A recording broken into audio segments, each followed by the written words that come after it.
Hello my friends and welcome to today's episode on Grainificent. In today's episode I will be showing you how to test your Ilford multigrade developer, any type of paper developer you have, how to test if it is still good.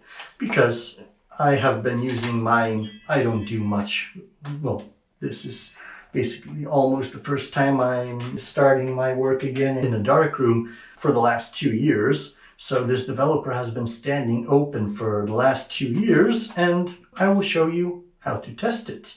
And recently to make the test even harder, I diluted it a few days ago, and it says here that diluted, it only lasts for 24 hours. So it has been sitting diluted for almost a week, over a week. Yes, so over a week has passed and it is sitting. This is a full container, 1 liter diluted developer. So we will test it if it works good. So let's get into the video. So of course, first things first, you have to have nice, clean, freshly washed, this case, I guess, trays. So you can pour your chemicals into. Always the order is colors don't matter, whatever colors you want. You could even have the same color trays. I got this set from Patterson, so it was a 3-color set. But you do the developer, stop bath, fixer.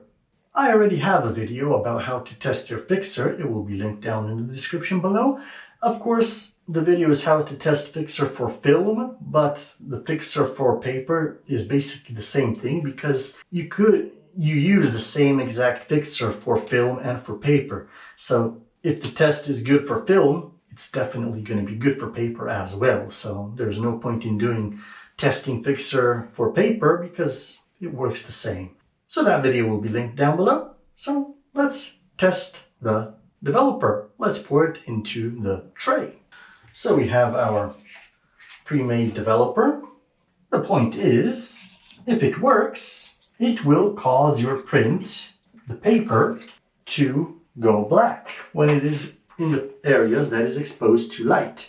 And to make it go black easier, I would say, we will overexpose the piece of paper so we know it works. And the next, of course, pre-diluted stop bath. Again, with the stop bath, you don't worry much if it's old or not, because for the stop bath, you could even use just pure clean water and that will work. So I use the Ilford stop just because I have it, but I don't know if I would specifically buy it. I could use just regular water for the stop bath. I need to read in more about that as well. What's the difference in that? And of course our pre-made, pre-diluted fixer. The fixer has a longer life, and as I already mentioned, the video is linked down below so you could test your fixer. Of course, don't mix up your containers because chemistry cannot be mixed backwards. That means the fixer into the stop bath, that's not a problem. But if the fixer would get into the developer, or you have a specific stop bath, like the Ilford stop, if that gets into the developer, it is completely destroyed. So yeah, let's now turn off the light, because of course, to take paper out, you have to do it, of course, in complete darkness. Well, you could have the red light, the darkroom light on, but other than that, you can't have any regular light. So let's turn that off. All right, so that's off. Of course, you can't have any sources of regular light. Like currently I have my camera's screen turned around.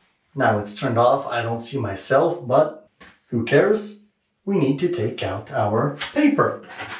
So of course, when we take out our paper, it is inside the box. It is put into black foil. So you take out the sheet.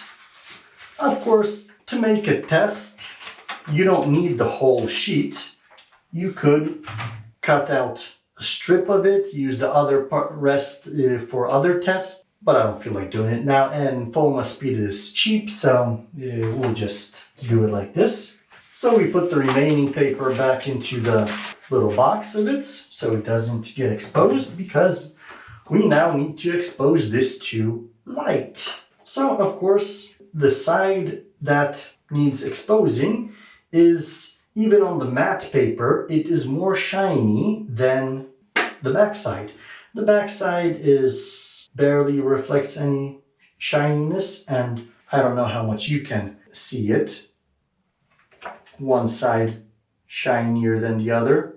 I will see myself how that looks like in the camera, but the shinier side is the one that needs to be exposed to light. So we could use the enlarger to do this, but let's do drastically and turn the light on in the dark room.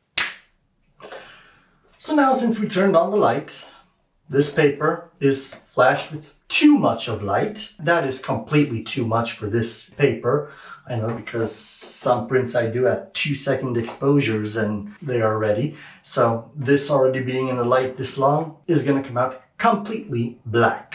So if you would accidentally expose all this paper, take it out in a bright light, all of it is destroyed. So that's why it's protected in double layers, basically in the box and in the black bag folded over. So there is no light that gets there, because this is completely gone. And so how to test your developer? Of course, when I put this into the developer, it is supposed to turn completely black. That's what the developer does. I forgot it in professional terms, but all the silver that reacted to light, it turns it black, simply said. So let's get our camera focused on our tray there. Okay, so when I put it in, it's supposed to turn completely black if the developer is working. So we put it in, we can move it around a bit. I'm wondering myself if it's gonna work. Yep, it's getting dark. So as you see, our developer that has been pre-mixed over a week ago is still in good working condition. Of course, I don't know how that affects the print quality. Of course, if you're a professional, you want the highest quality, you should always do a fresh, perfect mix of developer. But if you're just playing around and you don't care about the prints much, you just want to test the developer, reuse it as long as you could for greatest savings, for the most training, you could. So as you see, the print is completely black. That's what happens to paper when you expose it to too much light. See, the back that doesn't have the emulsion is white because there's no silver here, but this part is black. That's how you test your developer. I just toss the prints into the tub or into the sink.